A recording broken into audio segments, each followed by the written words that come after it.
Okay, good morning. Be welcome to your English class. We're going to begin with today's class. Well, let's see. At first, we have to read the versicle. Here we got to Matthew 5:40.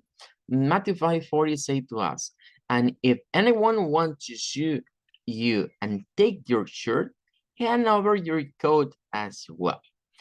Well, this is according to the New International Version, and the value for this week is give the coat. Maybe you remember give the other cheek. In this case is give the coat. Ok, vamos a darle un vistazo a este versículo de acuerdo a otras traducciones, siempre de la Biblia, que encontraremos en Bible Hub. Bueno, en esta parte, ¿verdad? Recordemos que el contexto es esto, el amor a los enemigos, de love your enemies. Y venimos de lo de slap on your right cheek, turn to him the other also. Ahora vamos a este. If anyone wants to sue you and take your tonic. Vean que hay varias versiones. Vamos a ver. Estamos leyendo la International Version, que habla de take your shirt, como actualizada, ¿verdad? Cualquiera que quiere tomar tu camiseta. Dale también, ¿verdad? Hanover es dar en la mano, darle en la mano al otro. Your coat as well, tu abrigo también. La New Living Translation dice, if you are seated in court and your shirt is taken from you, give your coat to. Ese es diferente, porque es como si tú eres vencido, tú eres denunciado en una corte y, y esa corte toma tu camisa, pues dale el abrigo también. Aquí es interesante porque significa que hay un adversario, como dice, un enemy, un enemigo, un adversario, alguien que puso una denuncia en contra mía por algo malo que yo he hecho en una corte y he sido vencido en esa corte. Significa que me encontraron culpable de haber hecho algo.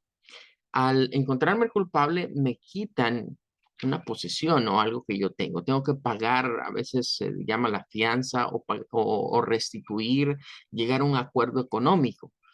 Pero dice que aparte de darle lo del acuerdo económico, le dé algo extra. Y es nuevamente, give your coat. Dale también tu abrigo. La English Standard nos dice, and if anyone would sue you and take your tonic, let him have your cloak as well. Y aquí ya tenemos palabras, digamos, más en el contexto histórico de los tiempos de Jesús, porque nos habla de tonic. Es como la versión, digamos, de Reina Valera que habla de una túnica y habla de lo que vendría siendo una capa, que aquí, claro, es un nombre diferente. Nos dice que es un cloak. Es porque se refiere pues a esa manta que sirve de protección, ese manto que cubre. En la Biblia encontramos los mismos términos, tunic y cloak. Entonces, tenemos esa diferenciación, ¿verdad? Unos autores que han tratado como de actualizar y otros que han dejado los términos tal y como fueron escritos. Recordemos que Matthew, the Book of Matthew, el original de Mateo fue escrito en hebreo, pero lo que nos llegó a nosotros no es el original hebreo, sino que es una traducción de los originales al griego, porque según se narra, los originales de Mateo, escritos en hebreo, arameo, se extraviaron, se perdieron y no quedó ninguno. Entonces, lo que quedó para las compilaciones modernas o las traducciones a otros lenguajes fue unas copias del original en hebreo traducido al griego. Bien, King James va por la misma línea, ¿verdad? Solo diferenciando algunas palabras del inglés temprano moderno muy propias, ¿verdad? Como por ejemplo esa palabra que ya no se utiliza.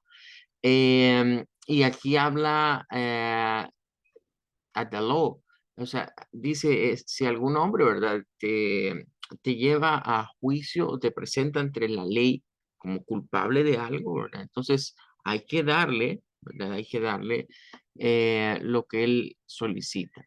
La New King James ya está actualizada con lo de tonic, ¿verdad? Y luego dice your cloak.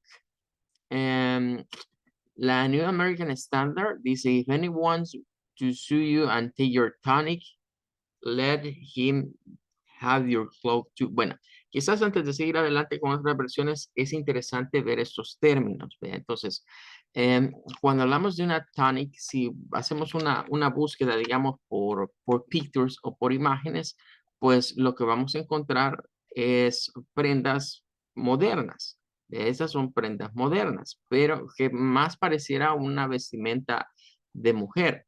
Pero si le ponemos acá una Old Tonic, vean, posiblemente encontremos referencias a prendas más antiguas. Pero si nos vamos, por ejemplo, a una Tonic in time, in Jesus time, entonces encontraremos ese tipo de vestimenta. Y ahí vemos el cloak a la par. Vean que todas estas personas que representan tiempos bíblicos tienen su túnica, que es la que va debajo, pero tienen su cloak, que es lo que va encima. Era el tipo de vestimenta, por lo menos para los hebreos de ese tiempo. Usar, ¿verdad? No solo la túnica, sino sobre ella el abrigo o este manto, o la capa que ellos les solían decir. Si buscamos acá como cloak,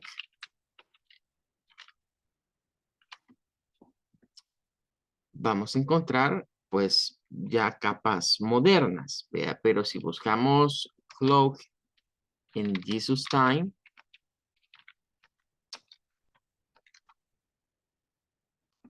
encontraremos que era esta sobreprenda que iba encima de la túnica. Bueno, entonces ahí estaríamos cerrando el día de ahora, ¿verdad? Vamos a quedarnos hasta la King James. Mañana, bueno, en la siguiente clase vamos a ver otras traducciones. Well, let's continue. Vamos a seguir con el topic de las Mighty Wars.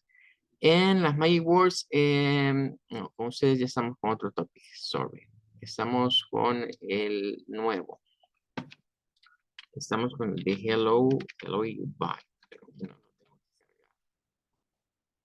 A ver.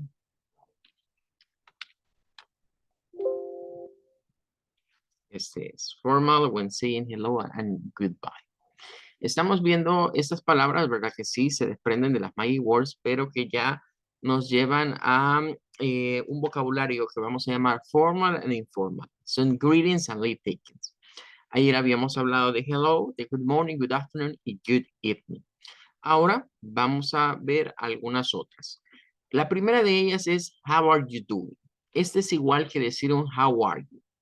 Ya si yo digo how are you doing, how are you, viene siendo prácticamente lo mismo.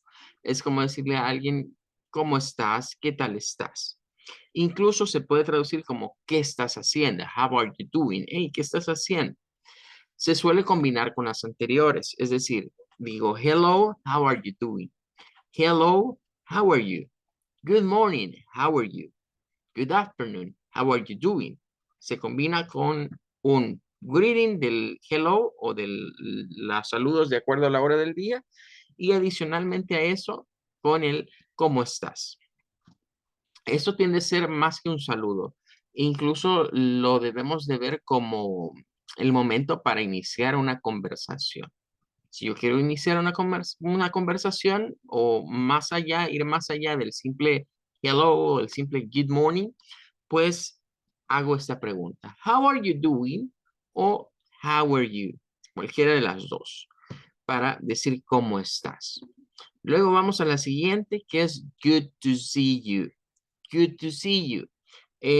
Allí dice me alegro verte, pero quizás aquí no me voy a quedar con esa traducción.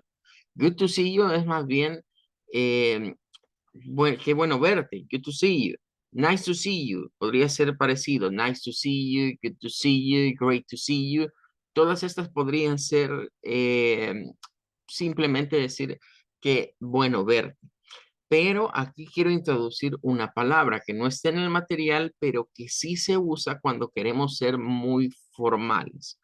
O cuando queremos como quedar muy bien con otras personas.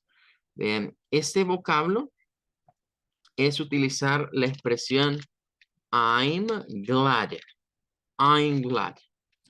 Siempre que vayamos a ver la palabra glad, cuando encontremos glad, eh, vamos a verla como una palabra, ¿verdad? Que nos indica em, que es un gusto, es un gusto. I'm glad, estoy con un gusto extremo. Así debemos de verlo. Entonces, cuando usemos I'm glad to see you, sería la frase. I'm glad to see you es un poquito más elevado o más refinado que solo decir good to see you. I'm glad to see you.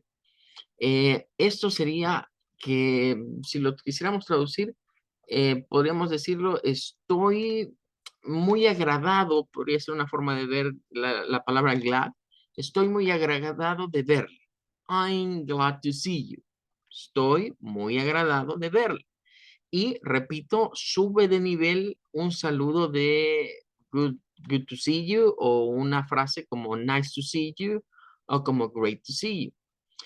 Es una frase que podemos decirla combinadas con las anteriores. Por ejemplo, puedo decirle a alguien, good morning, I'm glad to see you. Y si la queremos hacer todavía más formal, sugeriría yo algo.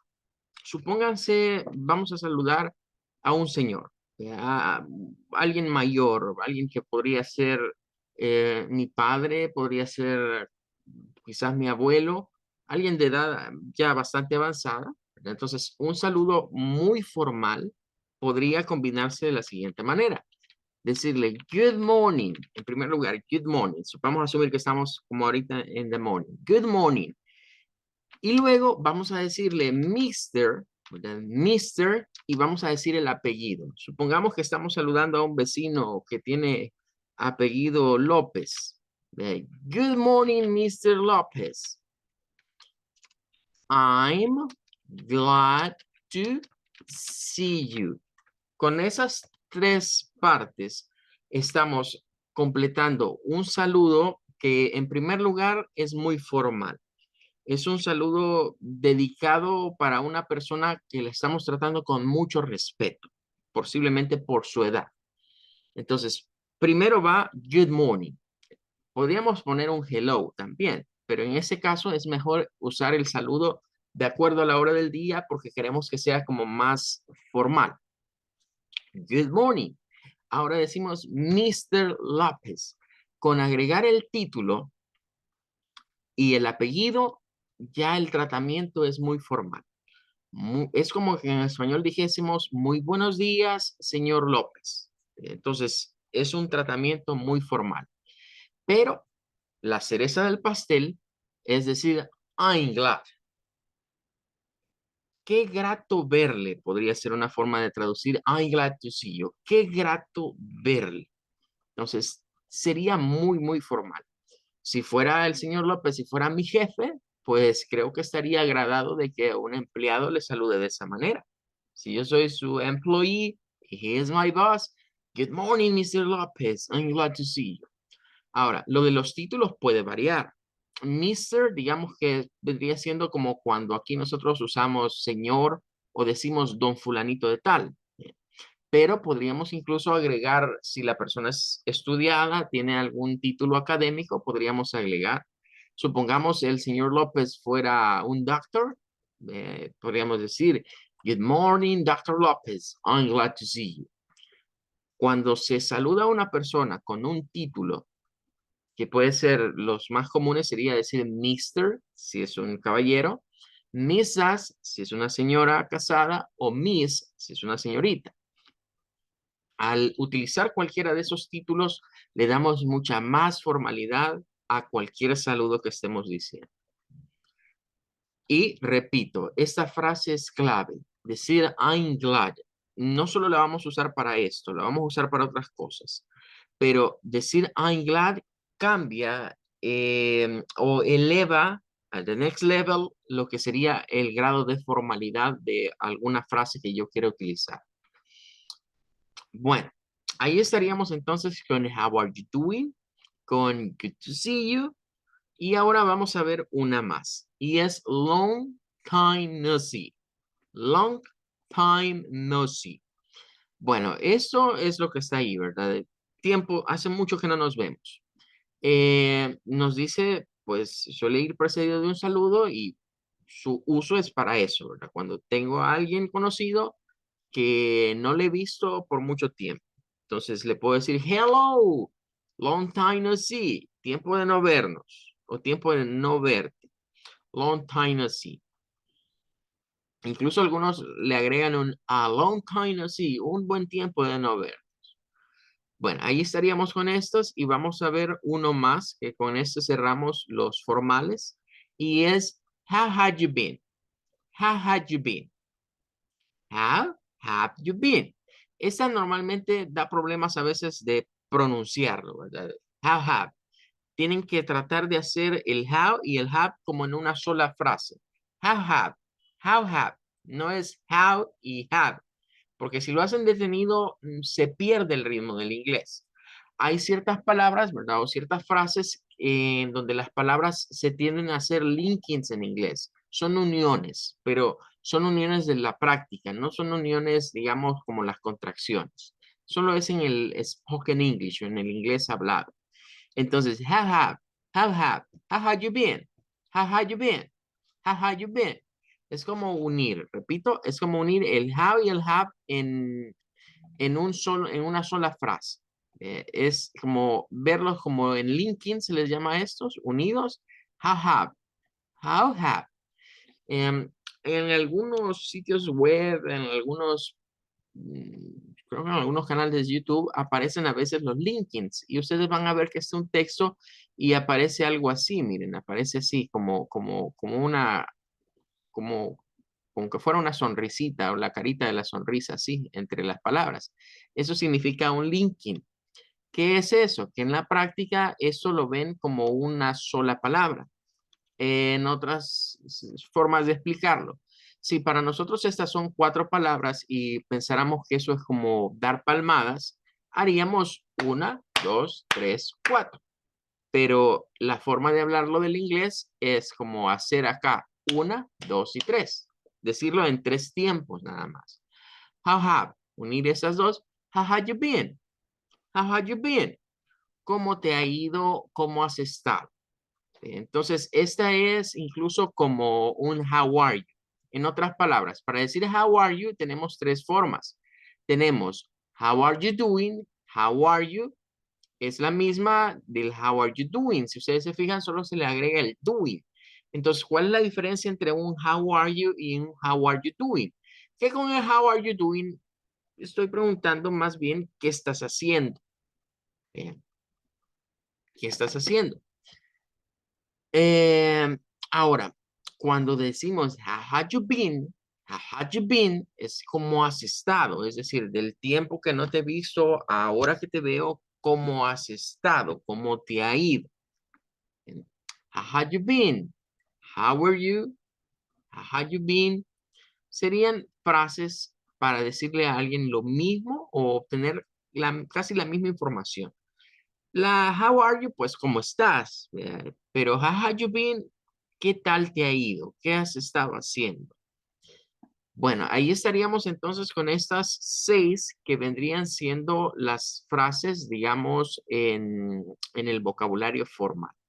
En los minutos que nos quedan vamos a hacer una pequeña práctica. Le voy a pedir a cada uno de ustedes que encienda su micrófono al escuchar su nombre y quiero escucharlos decir las seis frases.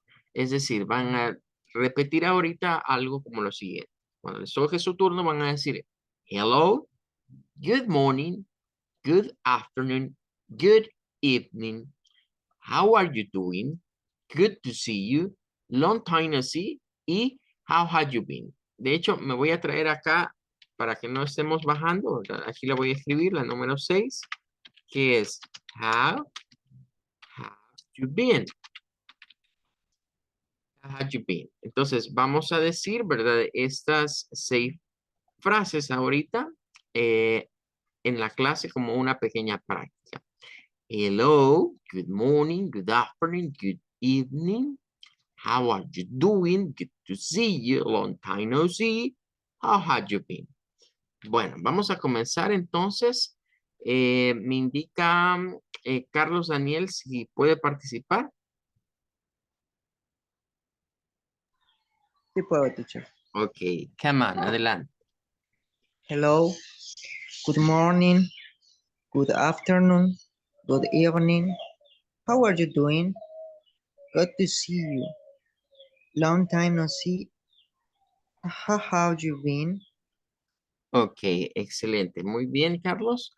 Ahora sería el turno de escuchar a Jair. Adelante, Jair. Okay. Hello. Good morning. Good afternoon. Good evening. How are you doing? Good to see you. Long time no see. How have you been? Excelente. Thank you so much. Ahora es turno para Wilfredo. Come on. Okay. Hello. Good morning. Good afternoon. Good evening. How are you doing? Long time no see. How have you been? Ok, creo que me faltó esta, Wilfredo. Okay. Good to see you. Excellent. Very nice. Bueno, muy bien. Todos lo han hecho excelente.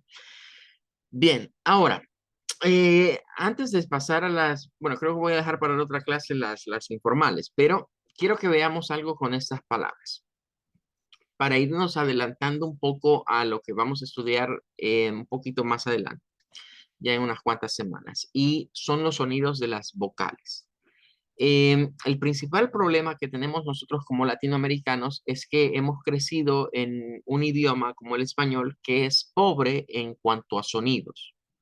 Y cuando queremos aprender el inglés, la dificultad que tendremos es que el inglés tiene abundantes sonidos y son muy parecidos a algunos y otros. Lo mismo pasa con el francés, porque el francés tiene un montón de sonidos muy diferentes al español.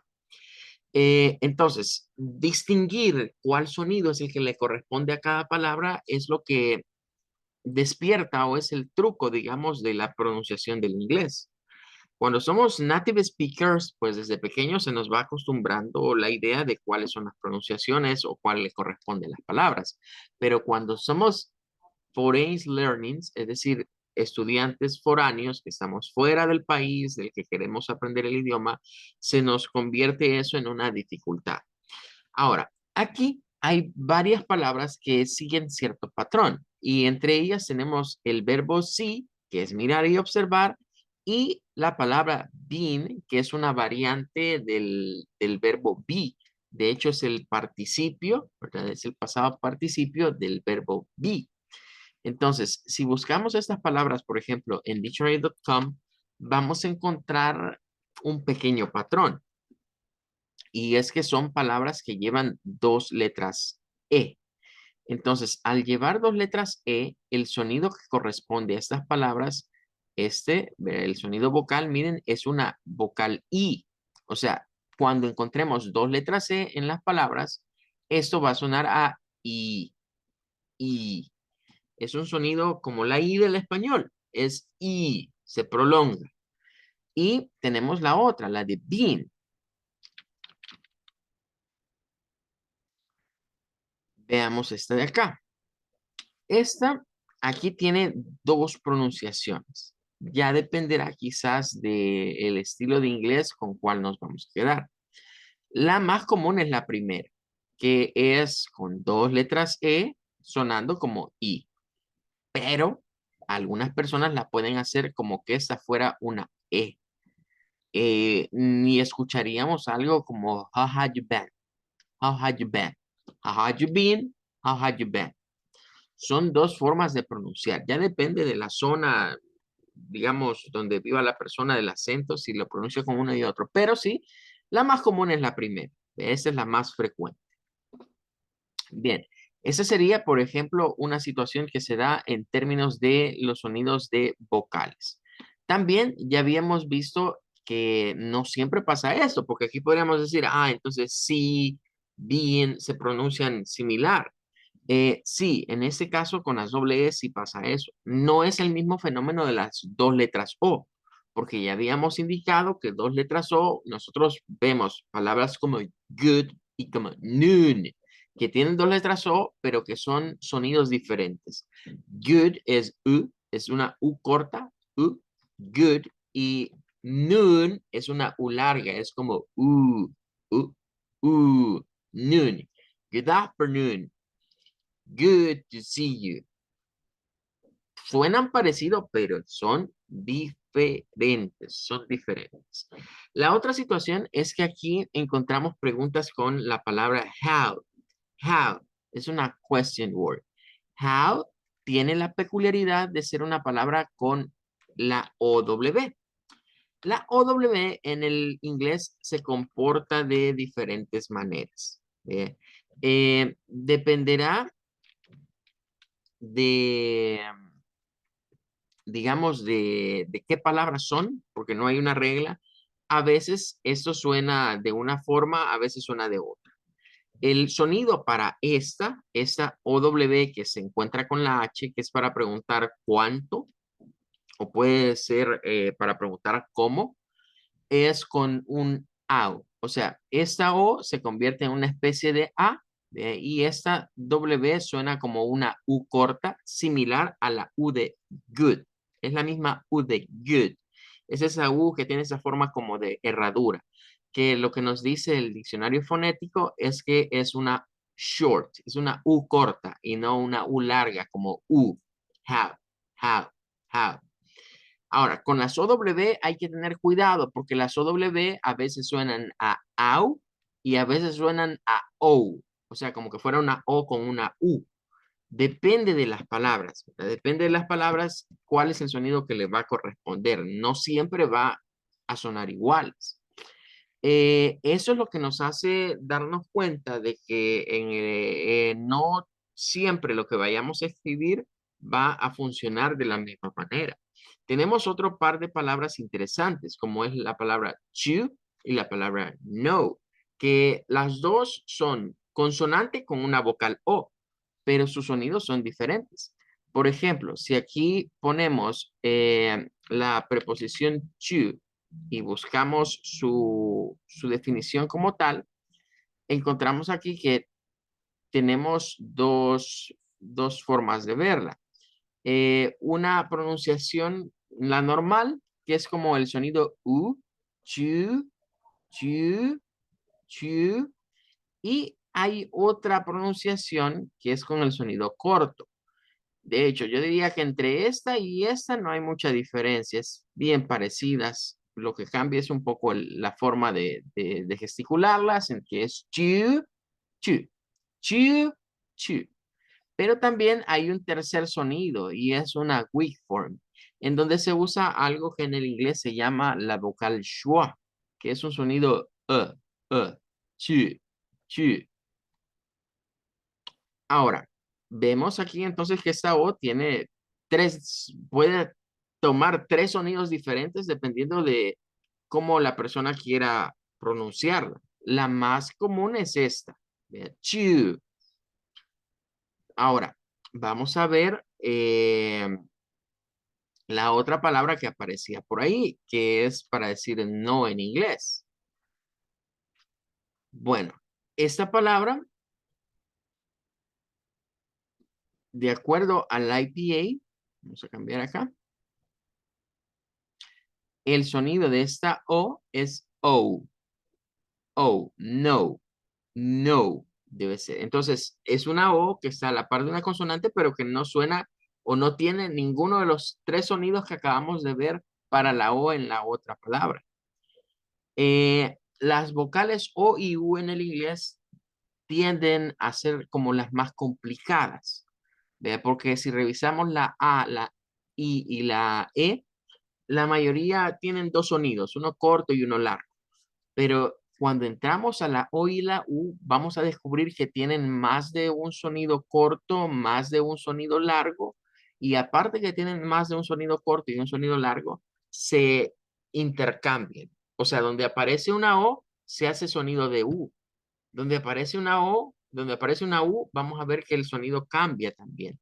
Son de las vocales que más dan complicación al momento de trabajar o al momento de quererlas pronunciar. Bueno, con eso vamos a cerrar la clase del día de ahora. Thank you for coming, everybody. That's gonna be all. Vamos a seguir, bueno, mañana llevamos la pausa y regresamos hasta el Thursday, en el cual vamos a revisar lo que vendrían siendo los informal greetings o saludos informales. Thank you for coming. Goodbye. Take care. I wait you on next class. Thank you, teacher. Goodbye. Thanks to you. Goodbye. Thank you. Bye-bye. Goodbye. Goodbye. Thank you.